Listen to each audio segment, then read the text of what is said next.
This morning on today's checklist, the importance of understanding our blood pressure and how we can improve our numbers. We're joined by Dr. Icilma Fergus, the Director of Cardiovascular Disparities for Mount Sinai Health. Dr. Fergus, you told me I could call you Dr. Icy. Absolutely. I like Dr. Icy. Everyone seems to have trouble with Icilma, so Dr. Icy. Dr. Icy, There you go. All right.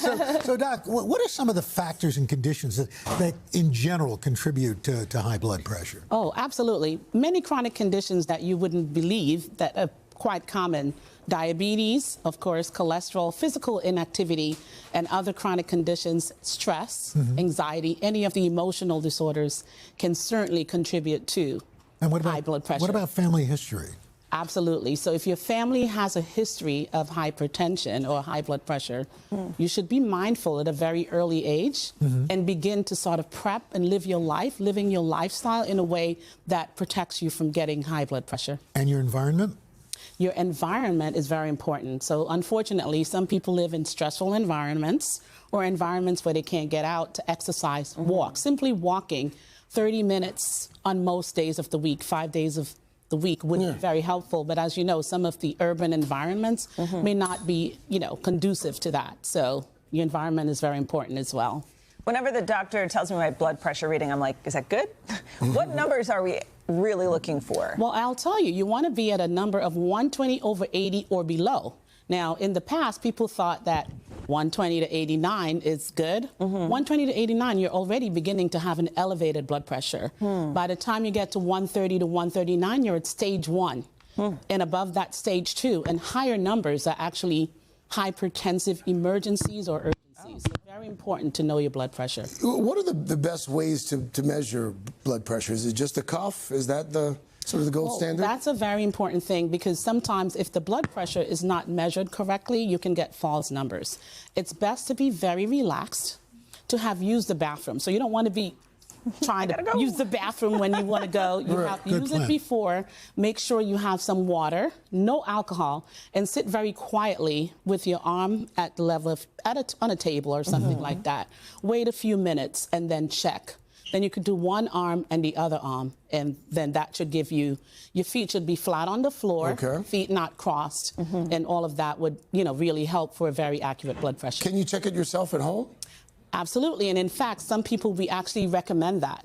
Sometimes people come into the doctor's office and their blood pressure is elevated, and that's called white coat hypertension. You guys make us nervous. It makes you nervous, right? You go in, your blood pressure is 160, you're like, I'm never like that at home. White coat hypertension. White coat hypertension. So I tell people, take your blood pressure at home in your own comfort zone, the way we tell you to take it.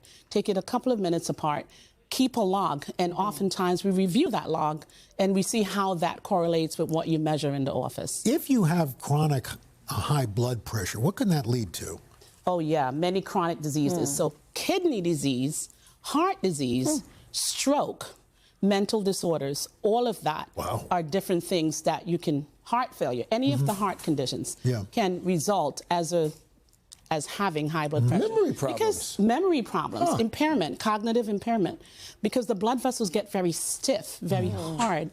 The muscles of the arteries get hard, and so it's hard for blood to flow through to all of these organs. So any of the organs can actually get affected. What are some preventative measures we can do before our blood pressure gets high? Okay, so first of all, know your blood pressure. If you have a family history, begin to get measured early on. But simple things like eating well, exercising, getting enough rest, hydrating. And when I say hydrating, I mean with water. So bourbon doesn't count. Not too much alcohol. Too much alcohol can absolutely make your blood pressure elevated as well. Doc, is there any one group that needs to be more mindful about their blood pressure than others? Yes, well, there are certain groups. Of course, African Americans, people of color, tend to have a higher incidence and prevalence of having elevated blood pressures by the time they're 30, 40 years old. So certain groups, of course, like that group, should begin to be mindful earlier. Watch out for their lifestyle, their stress, their environment, and things like that. The foods you eat, salt. Salt's a big one. We didn't talk about that, but processed foods and foods loaded with salt can elevate your blood pressure as well. Yeah, bacon. Bacon, bourbon, Thank you so much. Bacon, bourbon, the bees, right? Yeah, all bad, all bad. Hey, thanks for watching. And don't forget, you can catch the Today Show every morning on NBC or take Today when you're on the go. Just follow the Today podcast on Apple Podcasts, Spotify, or wherever you listen.